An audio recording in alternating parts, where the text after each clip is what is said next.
तो आज का लेक्चर में बेटा बहुत इंपॉर्टेंट चीज़ सिखाने जा रहा हूँ, उसका नाम है वर्टिकल इनकम स्टेटमेंट। ठीक है, तो याद करो जब आप 12th स्टैंडर्ड में थे तो आप फाइनल अकाउंट में बनाते थे ट्रेडिंग अकाउंट और प्रॉफिट एंड लॉस अकाउंट। आपको मालूम है ट्रेडिंग अकाउंट में क्या क्या लिखते थे, opening stock, purchase, direct expenses, ये side sales, closing stock, account tally का तो जीपी आता है ट्रेडिंग अकाउंट। फिर थोड़ा नीचे प्रॉफिट लॉस बनाते थे, वो जीपी को लेके आते थे। बाद में इनडायरेक्ट खर्चे लिखते थे, ऑफिस से खर्चा, सेलिंग खर्चा। बाद में अकाउंट टैली करते तो नेट प्रॉफिट आता था। ये 12th स्टैंडर्ड था। लेकिन अभी यही चीज़ आपको देंगे और बोलेंगे बेटा इसको वर्टिकल में बनाओ। वर्टिकल मतलब सीधा प्रेजेंट करो। तो अभी सिखाने जा रहा हूँ vertical statement, vertical income statement कैसे बनाना है। तो पहले उसका कंसेप्ट समझ लेते हैं कि क्या क्या उसमें लेना है, फिर मैं आपको फॉर्मेट दूंगा लास्ट में। तो बनाओ, चलो लिखो इनकम स्टेटमेंट। इनकम स्टेटमेंट, अभी इनकम स्टेटमेंट में आप सबको मालूम होना चाहिए जो प्रॉफिट एंड लॉस, ट्रेडिंग और प्रॉफिट लॉस का जो डेबिट साइड होता है वो एक्सपेंसेस साइड होता है ना। दो ही साइड होते हैं ना, ये डेबिट साइड एक्सपेंस होता है, क्रेडिट साइड इनकम होता है। तो पहले अपन एक्सपेंसेस को एनालाइज करते हैं कि एक्सपेंसेस कितने होते हैं, क्या क्या होते हैं।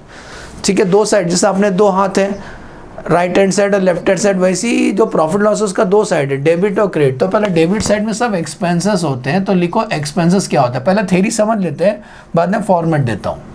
मेन रट्टा आपको फॉर्मेट मारना है। एक्सपेंसेस, एक्सपेंसेस लिखो, दो बनाओ। एक्सपेंसेस दो टाइप के आपको दिखाई देंगे एक्सपेंसेस। एक लिखो direct expenses, direct expenses and manufacturing expenses. Direct expenses and manufacturing expenses. Expenses में एक आपको मिलेगा डायरेक्ट एक्सपेंसेस, मैन्युफैक्चरिंग एक्सपेंसेस, और दूसरा होगा बेटा इनडायरेक्ट एक्सपेंसेस। इनडायरेक्ट एक्सपेंसेस, जो डायरेक्ट और मैन्युफैक्चरिंग एक्सपेंसेस है उसी को हम लोग बोलते हैं COGS, cost of goods sold. तो कॉस्ट ऑफ गुड्स सोल्ड कैसे आएगा, जो भी डायरेक्ट और मैन्युफैक्चरिंग खर्चा है उसी को एडलेस करने से COGS आता है। और सर जो इनडायरेक्ट एक्सपेंसेस है, इनडायरेक्ट एक्सपेंस में भी दो है, इनडायरेक्ट एक्सपेंस में दो है, कुछ ऑपरेटिंग एक्सपेंसेस और कुछ non operating expenses. Operating expenses और नॉन ऑपरेटिंग एक्सपेंसेस, इसी को हमें समझना है। ऑपरेटिंग एक्सपेंसेस के अंदर भी तीन आते हैं। ऑपरेटिंग एक्सपेंसेस के अंदर भी तीन होते हैं। एक होता है एडमिनिस्ट्रेशन एक्सपेंसेस, एक होता है सेलिंग एक्सपेंसेस, और तीसरा होता है फाइनेंशियल। तीन होते हैं, टिकली लगाया हूं, एडमिनिस्ट्रेशन, सेलिंग और फाइनेंशियल। और नॉन ऑपरेटिंग कुछ नहीं, नॉन ऑपरेटिंग तो बस लिस्ट है, कुछ ऐसे खर्चे होते हैं जो कभी कभी होता है नॉन ऑपरेटिंग। हमें इसी को समझना है। पहले डेबिट साइड में PhD करते हैं। तो सुनो, डेबिट साइड में जो एक्सपेंस होते हैं कुछ ऐसे टाइप के होंगे, कुछ ऐसे टाइप के होंगे, कुछ ऐसे होंगे। तीन कैटेगरी के लोग दिखाई देंगे आपको। तो सर इसके अंदर क्या आएगा, इसके अंदर क्या आएगा और इसके अंदर क्या आएगा, ये पहले समझते तभी अपने ये कंसेप्ट होगा। तो लिखो, स्टार्ट करते हैं ABCD। पहला मैं समझाने जा रहा हूँ COGS में क्या लिखेंगे। देखो पहला COGS है ना, तो COGS में क्या लिखेंगे, लिखो कॉस्ट ऑफ गुड्स सोल्ड। तो कॉस्ट ऑफ गुड्स सोल्ड का फॉर्मेट रहेगा आपका। इसमें आपको शॉर्टकट देता हूँ बेटा, जो ट्रेडिंग अकाउंट में लिखते हैं ना, ओपनिंग स्टॉक, परचेस और लाने खर्चा, वेजेस वगैरह जो भी फैक्ट्री खर्चा रहेगा माइनस क्लोथिंग स्टॉक, मतलब ट्रेडिंग अकाउंट का सेल्स को छोड़ के सब। तो लिखो, तो COGS कैसे आता है, राइट डाउन लिखो। पहला लिखेंगे हम लोग ओपनिंग स्टॉक। हाँ ओपनिंग स्टॉक, हाँ ओपनिंग स्टॉक। ऐड परचेस, इसमें क्या ऐड करोगे, ऐड करोगे आप परचेस। ओपनिंग स्टॉक में परचेस ऐड करना। और क्या क्या ऐड करना है सर जी, इसमें ऐड करेंगे गुड्स को लाने में जो खर्चा होता है जिसको हम बोलते हैं कैरेज इनवर्ड, फ्रेट इनवर्ड। हो सकता है गुड्स हम फॉरेन कंट्री से ला रहे हैं तो इंपोर्ट ड्यूटी पे करना पड़ेगा। हाँ, तो ये सब उसमें ऐड किया जाएगा, कस्टम ड्यूटी, ऑक्ट्रा, फ्रेट सब। तो opening stock, add purchase, add carriage inward या import duty, custom duty, less, नहीं लेस नहीं, इसमें और भी खर्चा आएगा। हमने बोला आपको COGS में डायरेक्ट खर्चे तो आते हैं, मैन्युफैक्चरिंग भी आते हैं। तो जो फैक्ट्री खर्चे होंगे ना बेटा, बड़े बड़े फैक्ट्री खर्चा, वो बोल देंगे फैक्ट्री का लाइट, फैक्ट्री का सैलरी, फैक्ट्री बोलेंगे वो लोग। तो फैक्ट्री का जो खर्चा होगा ना इसी में ऐड कर देना। अब ऐड करने के बाद उसमें से लेस करेंगे, less clothing stock, clothing stock less करना, जो आंसर आएगा इसी को हम लोग बोलते हैं COGS। तो आपको याद रखना है कि COGS का फॉर्मेट क्या है, opening stock, add purchase, add goods को लाने खर्चा, add factory expenses, less clothing stock. मतलब फैक्ट्री बेटा इधर ही लेना, मैं फैक्ट्री इधर बना देता हूँ, फैक्ट्री का कोई भी चीज़ खर्चा रहेगा ना आपको इधर ही लेना है, फैक्ट्री का खर्चा आपको इधर ही लेना है। तो opening, add purchase, add carriage inward, import duty, लाने का जो भी खर्चा होगा, ठीक है। नेक्स्ट आगे बढ़ते हैं। तो COGS में बेटा ट्रेडिंग कौन का आइटम आता है। अब ऑपरेटिंग है, नॉन ऑपरेटिंग क्या होता है, इनडायरेक्ट खर्चे में ऑपरेटिंग और नॉन ऑपरेटिंग होते हैं जो आपको प्रॉफिट लॉस में दिखाई देते हैं। तो आप बोलेंगे सर ऑपरेटिंग किसको बोलना, नॉन ऑपरेटिंग किसको बोलना। ऑपरेटिंग मतलब बिजनेस को चलाने के लिए करना पड़ता है, आप ये खर्चा नहीं करोगे तो बिजनेस ठप हो जाएगा, बंद हो जाएगा।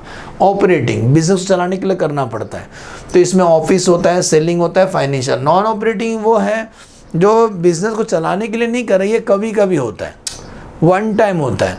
तो लिख लो, पहला लिखो, अभी स्मॉल लेटर A लिखे ना, अभी लिखो B, पहले अभी इसको समझते हैं B, write down B, operating expenses लिखो, आंसर लिखो, बोल रहा हूँ, फिर मैं लिस्ट देता हूँ आपको। ऑपरेटिंग एक्सपेंसेस, आंसर लिखो, operating expenses are those expenses, operating expenses are those expenses which are incurred by the enterprises, which are incurred by the enterprises in a normal conduct of the business, in a normal conduct of the business। देखो एक word बोला मैंने, normal conduct, under मैंने normal conduct of the business, मतलब हमारा धंधा यही है, बिजनेस हमारा यही है, normal conduct of the business. First to continue, these expenses are incurred for running the business. These expenses is incurred for running the business smoothly, for running the business smoothly and efficiently. Business smoothly and efficiently. EFFICIENTLY.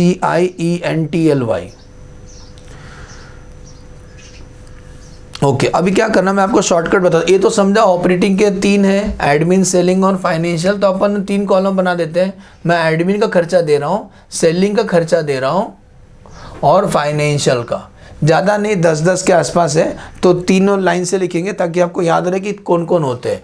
तो administration expenses, selling expenses और financial expenses, 3 बनाओ, admin, selling और financial.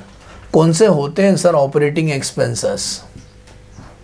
ये थोड़ा idea रहेगा ना, तो आप जब प्रॉफिट लॉस का टिक मार्क करोगे तो आपको इजी गिरेगा। तो चलो स्टार्ट करते हैं, लिखना चालू करो मेरे साथ।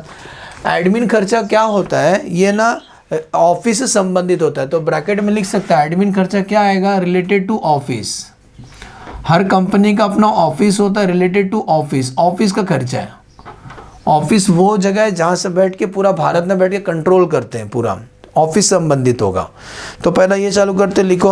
अच्छा कुछ ना बात में आपको पता चल जाएगा, ऑफिस बोलेंगे, ऑफिस। कल पढ़ाई कर लोगे, ग्रेजुएशन कर लोगे या CA का पढ़ाई कर लिया, MBA कर लिया, किसी कंपनी में काम करने जाओगे तो ऑफिस में काम करोगे। तो आ जाओ स्टार्ट करते हैं, लिखो ऑफिस सैलरी। ये सब प्रॉफिट लॉस में दिखाई देगा बेटा, तो ये सब अगर दिखाई देगा ना, हम लोग A लिखेंगे, A stand for admin, code word इसका, A स्टैंड फॉर एडमिन लिखेंगे। तो ऑफिस सैलरी कॉमन, देखो नाम में लग रहा है ऑफिस का खर्चा। अगला लिखो लाइन से, ऑफिस का भाड़ा। ऑफिस में स्टाफ काम करते तो उनको सैलरी पे किए। ऑफिस का रेंट, ऑफिस का rent, office rent. Printing and stationery office में ही लगता है ना, कंप्यूटर में काम करते हैं, पेपर वर्क वगैरह होता है, तो प्रिंटिंग एंड स्टेशनरी। ऑफिस का बेटा हम लोग इंश्योरेंस करते हैं, तो इंश्योरेंस वगैरह आएंगे, तो इसको भी क्या आप बोलोगे, ऑफिस का खर्चा है, insurance. Next postage and Telegram, postage and Telegram, ये भी ऑफिस का ही खर्चा है। कुरियर वगैरह जो भी सेंड करना होता है ऑफिस का स्टाफ लोग सेंड करेंगे। नेक्स्ट टेलीफोन एक्सपेंसेस, तो टेलीफोन एक्सपेंसेस बेटा उधर ही खर्चा है, टेलीफोन एक्सपेंसेस ऑफिस खर्चा।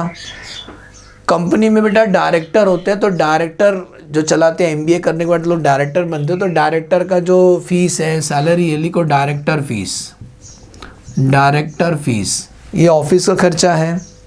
नेक्स्ट, ऑफिस के अंदर फर्नीचर होता है, तो उस फर्नीचर का डेप्रीसिएशन यहाँ ही लेना है, तो डेप्रीसिएशन ऑन ऑफिस फर्नीचर यहीं लेना है। किधर लेना है बेटा? ऑफिस का खर्चा है, ठीक है। Depreciation on office furniture. Legal charges, ये भी ऑफिस का खर्चा है। लीगल चार्जेस, लीगल चार्जेस, हर कंपनी का अपना खुद का लॉयर होते हैं जो भी लीगल काम हैंडल करते हैं, तो लीगल एक्सपेंस कहाँ लेंगे बेटा? ऑफिस का खर्चा है। नेक्स्ट, लीगल चार्जेस के बाद ऑडिटर, मैं तो सीए हूँ, तो सीए होने के बाद लोग ऑडिट करते हैं, तो अगर ऑडिट करोगे तो कॉमन ऑफिस में काम करोगे तो आपको फीस दिया जाता है। जैसे आप डॉक्टर के पास जाते हो तो डॉक्टर को पगार नहीं देते हो, फीस पे करते हो, वैसी ऑडिट फीस है, ओके, वैसी ऑडिट फीस है। तो ऑडिट फीस कहाँ आएगा? एडमिन में आएगा। लास्ट बेटा कुछ ऐसे खर्चे होते हैं जो जनरल है, जनरल, छोटे मोटे खर्चे तो सीधा जनरल, कभी जनरल बोल देंगे तो समझ जाना ऑफिस खर्चा, बात खत्म। कुछ और भी हो सकता है, ऐसा नहीं कि मैं बोल रहा हूँ इतना ही होता है, और भी हो सकता है, लेकिन ये आइडिया मिल गया ना बेटा कि ये ऑफिस का खर्चा है। अगर ये सब आएगा तो क्या वर्ड यूज़ करोगे? ए लिखने का, ए स्टैंड फॉर एडमिनिस्ट्रेशन। अभी आजकल क्या होता है, प्रोडक्ट है बिकता नहीं, तो अपना सेल्स को बढ़ाने के लिए हम खर्चा करते हैं, सेल्स को तेज़ी से बढ़ाना है, कंपटीशन का ज़माना है, आप एडवर्टाइजमेंट नहीं करो तो आपका सामान नहीं बिकेगा, वैसी तो लिखो सेलिंग एक्सपेंस। सेलिंग एक्सपेंस में क्या आता है? लिखो टू इंक्रीज और टू मेंटेन द सेल। क्यों करते हैं? टू इंक्रीज और to maintain the sale, maintain the sale. मैं चाहता हूं मेरा सेल बहुत तेजी से हो, तो उसकी वजह से मैं सेलिंग खर्चा करता हूं, टू इंक्रीज और मेंटेन द सेल। चलो लाइन से, अभी जो मैं खर्चा बोलने जा रहा हूं ये सेल्स को बढ़ाने के लिए करते हैं, लिखो लाइन से। आजकल प्रोडक्ट बिकता नहीं तो हम लोग सेल्समैन रख लेते हैं, तो सेल्समैन को क्या देंगे? कमीशन, तो commission to salesman, commission to salesman. Next, हाँ चलेगा ना, कमीशन वो सेल्समैन को देते हैं। एडवर्टाइजमेंट और पब्लिसिटी आजकल करते हैं ना, टीवी में भर भर के आईडी आता है, यूट्यूब ऑन करते हैं आईडी आता है। एडवर्टाइजमेंट एंड पब्लिसिटी, आजकल देखो बेटा मूवी रिलीज होता है तो पहला उसका प्रमोशन में लगे रहते हीरो हीरोइन, और कुछ जगह जाके बिना मतलब का दांत निकालने का, तो एडवर्टाइजमेंट और पब्लिसिटी यही करते ताकि हमारा मूवी आके देखें, या मंदिर में जाने का। तो आ जाओ, रेंट ऑफ शोरूम, ये शोरूम वगैरह जो होते हैं सेल्स को बढ़ाने के लिए किया जाता है। रेंट ऑफ शोरूम, शोरूम ये क्या होता है? देखो जैसे मुझे कार खरीदना है तो कार का शोरूम में जाऊंगा, तो वो कार का शोरूम इसलिए बनाया गया ताकि आप ज़्यादा दूर मत जाओ, नज़दीक में आपको कार मिल जाए, तो शोरूम वगैरह सेल्स को बढ़ाने के लिए किया जाता है। फ्री सैंपल डिस्ट्रीब्यूशन, आजकल माल बिकता नहीं तो हम फ्री में बांटते हैं, फ्री सैंपल डिस्ट्रीब्यूशन। तो क्या क्यों कर रहे हैं? ताकि अपना सेल्स बढ़े।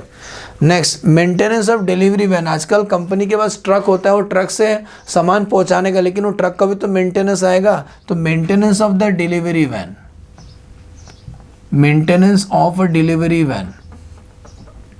वो जो अमूल दूध सप्लाई करने वाली कंपनी होती है उनका खुद का ट्रक होता है, वो ट्रक से आपको सामान पहुंचाएंगे, तो बेटा वो चाहिए ना ताकि डिस्ट्रीब्यूशन में इजी गिरे, तो maintenance of the delivery van. अगर मेंटेनेंस है तो ट्रक है तो ट्रक का भी डेप्रीसिएशन होगा, तो depreciation on delivery van.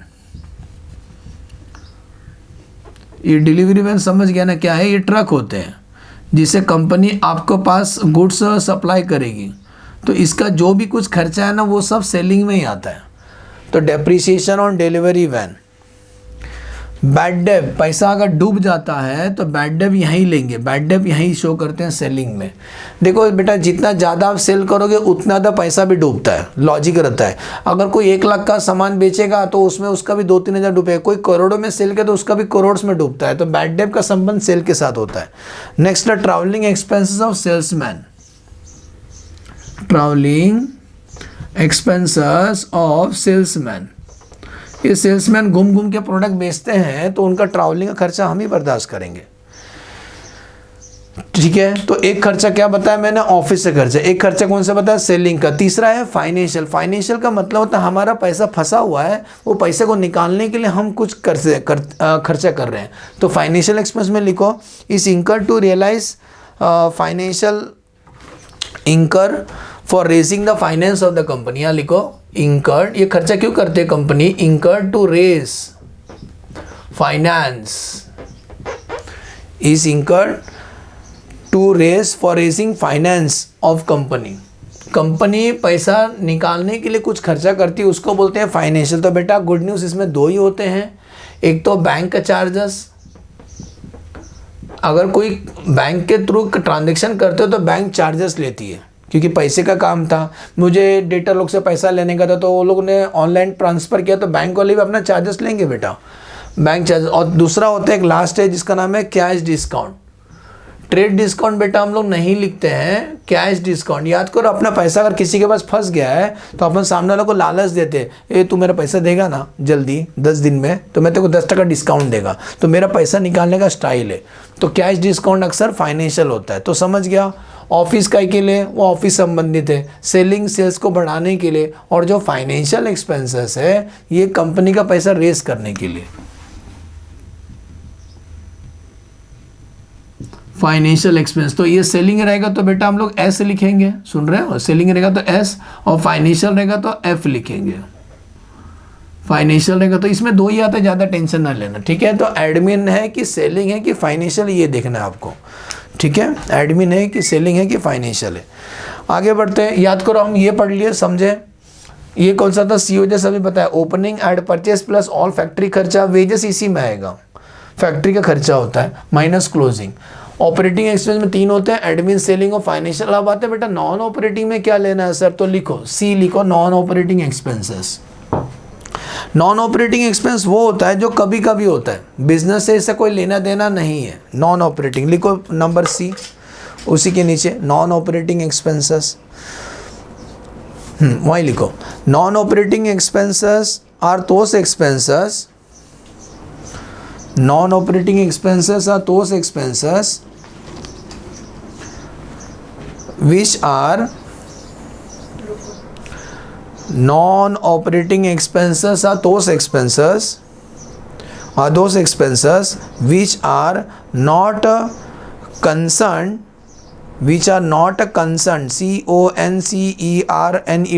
not concerned directly with the conduct of the business, not concerned directly with the conduct of the business, मतलब बिजनेस से कोई लेना देना नहीं है। एक बात बोलता हूँ, they are not regular expenses, ये बार बार नहीं होते, they are not regular expenses. अच्छा सुनो ना, अपना लाइफ में अपन रोज़ कुछ ना कुछ छोटा मोटा खर्चा करते हैं, रोज़ करते हैं कुछ ना कुछ खर्चा, उसको बोलते हैं ऑपरेटिंग एक्सपेंस। क्योंकि करने के जैसा अपन आप अपना क्लास से, अपना घर से स्कूल गए, कॉलेज गए, क्लासेस गए, तो आप ऑटो बिटो को भाड़ा देते, दैट इज़ ऑपरेटिंग। कुछ खाने को मन किया खा लिए, और नॉर्मल खर्चा है। लेकिन कभी कभी कुछ ऐसा खर्चा होता है जो कभी कभी होता है। एक दिन मैं बाइक से जा रहा था, रास्ते में ट्रैफिक पुलिस ने पकड़ लिया, कभी पकड़ता नहीं, मैं हमेशा भाग जाता है, लेकिन एक दिन पकड़ लिया, 500 रुपये लिया, नॉन ऑपरेटिंग। कभी कभी होता है, एक दिन आप रास्ते में जा रहे थे, आपका 500 का नोट गुम हो गया, कभी कभी होता है। तो जो कभी कभी होता है उसको नॉन ऑपरेटिंग बोलते हैं, जो बार बार होता है ऑपरेटिंग। एग्जाम्पल लिखो, लाइन से लिखो, 3-4 एग्जाम्पल देता हूँ। लिखो loss on sale of fix asset, पहला example, loss on sale of fix asset. ये बेटा किधर दिखाई देगा, प्रॉफिट लॉस का डेबिट साइड में दिखाई देगा। अगर आपका असेट्स बेच के लॉस हुआ है तो ये बार बार तो नहीं बेचोगे ना। आपके पास एक मशीन था, एयर कंडीशनर था, आपने उसको बेच दिया, लॉस हुआ, बार बार तो नहीं बेचोगे, ये आपका धंधा नहीं है।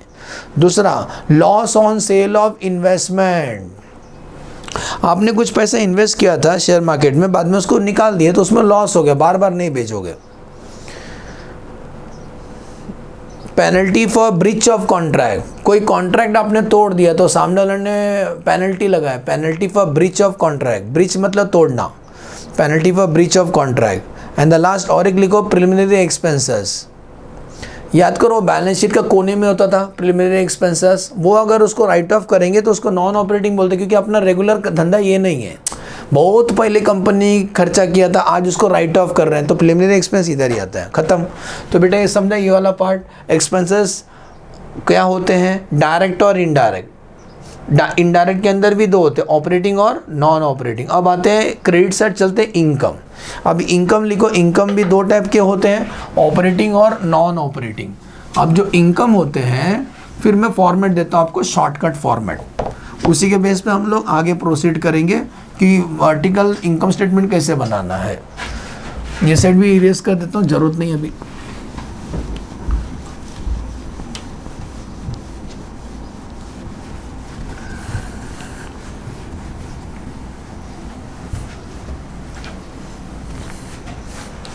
नेक्स्ट लिखो इनकम, बेटा खत्म होना है, थोड़ा ही बचा है।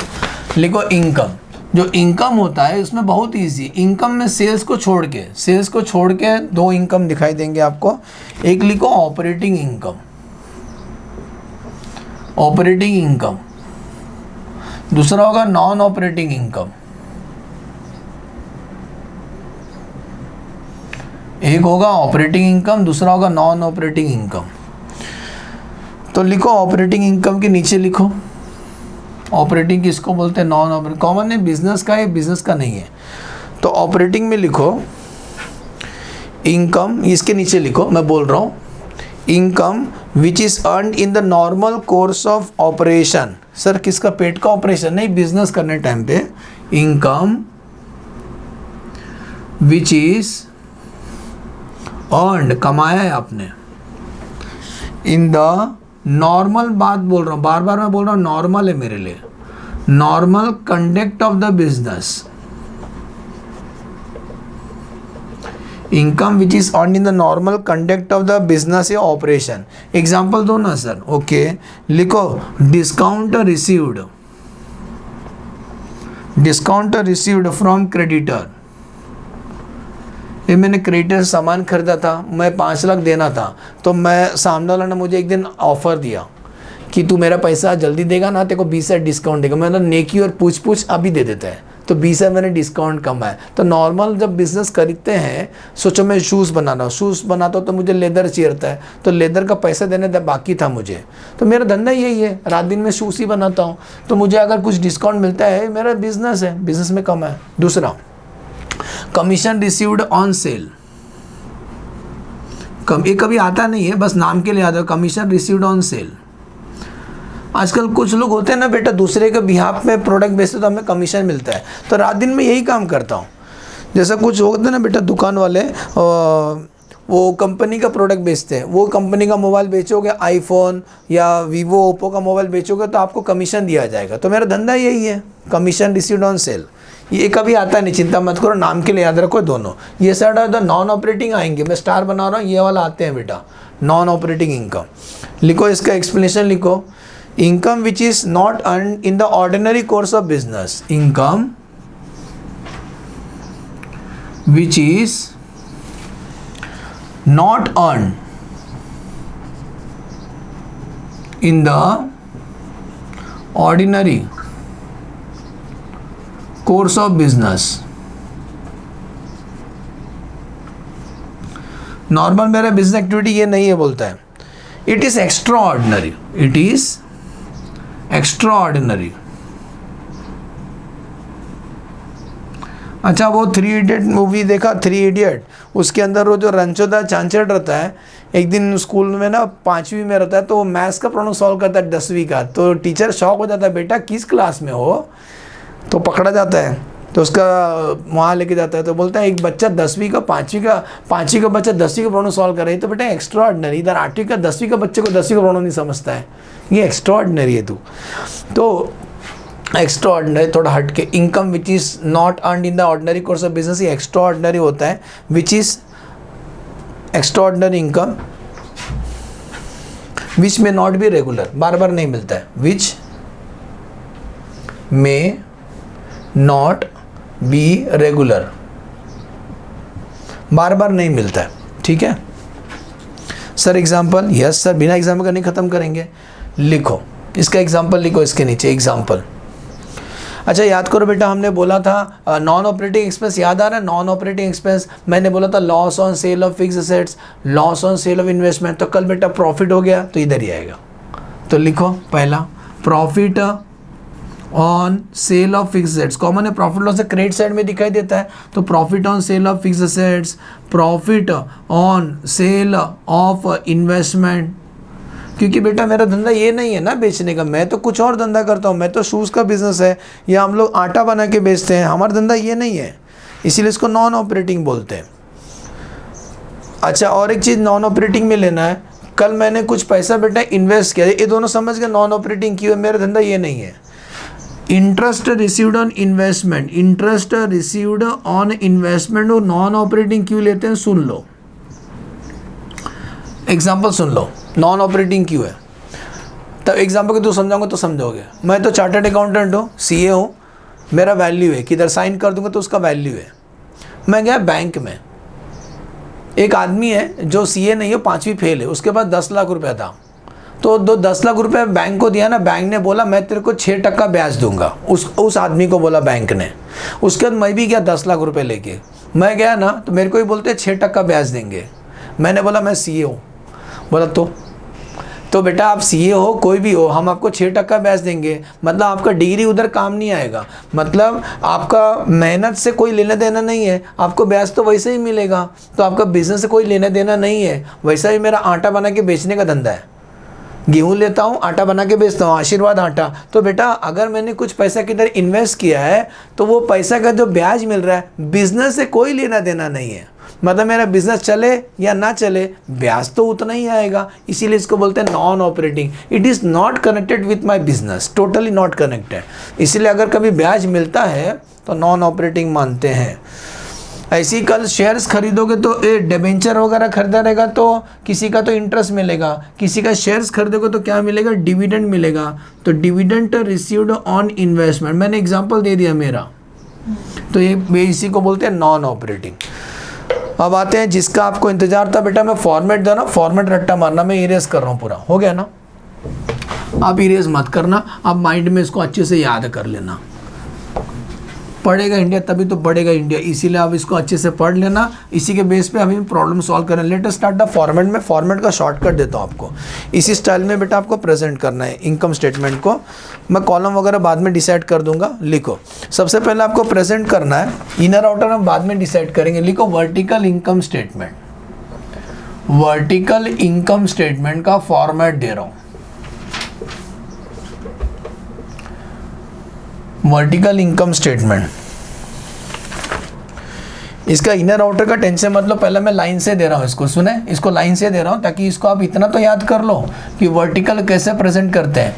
तो चलो सबसे पहले शुरू करेंगे सेल से, सेल से सबसे पहले आपको स्टार्ट करना है, ये थर्ड कॉलम है, सोचो मेन, अगर एक से ज़्यादा रहेगा ना बेटा अपन अंदर लिखेंगे, बात करता हूँ हम मेन तक, मेन तो याद रहे आपको। तो सबसे पहले अपन लिखेंगे सेल्स, सेल में से आपको हमेशा लेस करना है COGS, less COGS, that stand for cost of goods sold. तो सेल में से COGS पूरा लेस कर देना, आपको आंसर आएगा, उसको बोलना ग्रॉस प्रॉफिट। सेल में से COGS माइनस करना है आपको। अब सुनो ना, COGS बहुत सारे होंगे ना तो कॉमन है, उसको मैं पहला कॉलम में लिखेगा, लेकिन ये लास्ट कॉलम है, समझना थर्ड कॉलम है।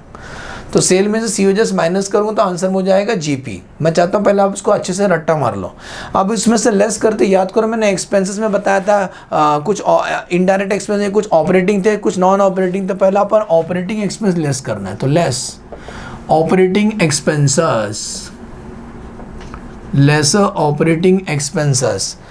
सर वो ऑपरेटिंग इनकम कभी आता है बेटा, नहीं आता है, जो आता है मैं पहले वही बता रहा हूँ, ऑपरेटिंग एक्सपेंस लेस करना। अभी ऑपरेटिंग एक्सपेंस मैंने बताया था ना, एडमिन था, सेलिंग था, फाइनेंशियल था, वो सब डिटेल में लिखेंगे हम लोग। जीपी में से ऑपरेटिंग एक्सपेंस लेस होता है तो एक आंसर आएगा, उस आंसर को बोलते हैं net profit before interest, net profit before interest, मतलब ब्याज देने से पहले हमने कितना कमाया, ब्याज देने से पहले हमने कितना कमाया। ब्याज मतलब अरे हमने लोन लिया होगा तो हमें उस लोन के ऊपर ब्याज पे करना है, तो इसमें से लेस करेंगे इंटरेस्ट, नहीं तो अपना इंटरेस्ट कम हो जाएगा इस चैप्टर में। बेटा इंटरेस्ट कौन सा हमने जो पे किया, जो हमने पे किया, लेस करेंगे इंटरेस्ट। नहीं लाइन में छोड़ो, लाइन से लिखते जाओ बस। तो सेल में सीजेस लेस करेंगे, आंसर आएगा जीपी। लेस करेंगे ऑपरेटिंग एक्सपेंस, आंसर आएगा नेट प्रॉफिट बिफोर इंटरेस्ट। इसमें से लेस करेंगे इंटरेस्ट। अब एक आंसर आएगा, इसको बोलते हैं नेट ऑपरेटिंग प्रॉफिट। ये सब आंसर आपको याद करना है, इसको बोलेंगे नेट ऑपरेटिंग प्रॉफिट। नहीं बिल्कुल नहीं, नेट ऑपरेटिंग प्रॉफिट। एक आंसर आएगा, उसको बोलना है नेट ऑपरेटिंग प्रॉफिट। ऑपरेटिंग क्यों बोल रहे हैं? क्योंकि ऑपरेटिंग खर्चा लेस करने का मैं इतना कमाया, तो इसीलिए इसको बोलते हैं नेट ऑपरेटिंग प्रॉफिट। एक बार ऑपरेटिंग प्रॉफिट हो गया तो हम लोग अभी भिड़ते हैं नॉन ऑपरेटिंग में। नॉन ऑपरेटिंग में पहले अपन इनकम ऐड करेंगे, तो ऐड नॉन ऑपरेटिंग इनकम। पहले इनकम लिखने का, बाद में एक्सपेंस लेस करने का। Add non operating income. आप बोलेंगे सर अभी तो बताया था नॉन ऑपरेटिंग इनकम, बाजू के लिस्ट में देख सकते हो। फिर इसमें से लेस करेंगे बेटा, लेस नॉन ऑपरेटिंग, जो कभी कभी होता है मैंने बताया ना, less non operating expenses less करेंगे। नॉन ऑपरेटिंग इनकम ऐड करेंगे, नॉन ऑपरेटिंग एक्सपेंस लेस करेंगे। अब बेटा जो आंसर आता है इसको बोलते हैं net profit before tax. Tax देने से पहले हम, क्योंकि गवर्नमेंट को टैक्स भी भरना है, तो इस आंसर को बोलते हैं NPBT, that stand for net profit before tax. अब इसमें से लेस करें, गवर्नमेंट को टैक्स पे करना है तो less provision for tax. Tax का हम प्रोविजन करते हैं, प्रोविजन मतलब अंदाजे से पैसा निकालते हैं। Less provision for tax, tax का अमाउंट लेस होगा। अब एक आंसर आता है, उसको बोलते हैं नेट प्रॉफिट आफ्टर। ये बिफोर था, कट होगा तो आफ्टर बोलेंगे, तो बोलेंगे नेट प्रॉफिट आफ्टर टैक्स। इस आंसर को बोलते हैं नेट प्रॉफिट आफ्टर टैक्स। अब हमने प्रॉफिट लॉस में कुछ पैसा बचा के रखा रहेगा, मैं यही लिखता हूँ, कंटिन्यू हो जाएगा। प्रॉफिट लॉस में पहले से कुछ बचा रहेगा पैसा, तो add profit and loss account opening balance. अगर प्रॉफिट लॉस में कुछ पैसा है पहले से, वो ऐड करने का। Add profit and loss account opening balance, ये आंसर को बोला जाता है प्रॉफिट। इस आंसर को क्या बोलते हैं? इस आंसर को बोलते हैं profit available for appropriation. Profit available, profit available for appropriation. Sir appropriation का मतलब, एप्रोप्रिएशन का मतलब होता है distribution of profit among the share holder. अभी शेयर होल्डर को भी देना है ना, उन सबको खुश करना है, तो लेस लास्ट पॉइंट बचा है, तो इसी में से हम लोग लेस करते हैं appropriation. Less appropriation, APPROPRIATION, appropriation. इसमें नॉर्मली क्या आता है? डिविडेंड वगैरह आता है। हाँ क्या ब्रैकेट में लिखा हूँ, डिविडेंड वगैरह इसी में आते हैं। इक्विटी से को डिविडेंड दिया, प्रेफरेंस से को डिविडेंड दिया, ट्रांसपोर्ट और रिजर्व, यही सब आता है। ये लेस करना, कांग्रेचुलेशन। जो आंसर आएगा इसी को बोलते हैं रिटेन्ड अर्निंग। क्या बोलते हैं? लास्ट आंसर को खत्म, इस आंसर को बोलते हैं रिटेन्ड अर्निंग। आपको ये फॉर्मेट आपको याद रखना है। नेक्स्ट लेक्चर से हम लोग इसके ऊपर प्रॉब्लम सॉल्व करेंगे कि वर्टिकल इनकम स्टेटमेंट का बेटा फॉर्मेट क्या है। ठीक है, एकदम इजी है, इसको याद कर लेना। नेक्स्ट वीडियो से अपन प्रॉब्लम कंप्लीट करते हैं। Thank you.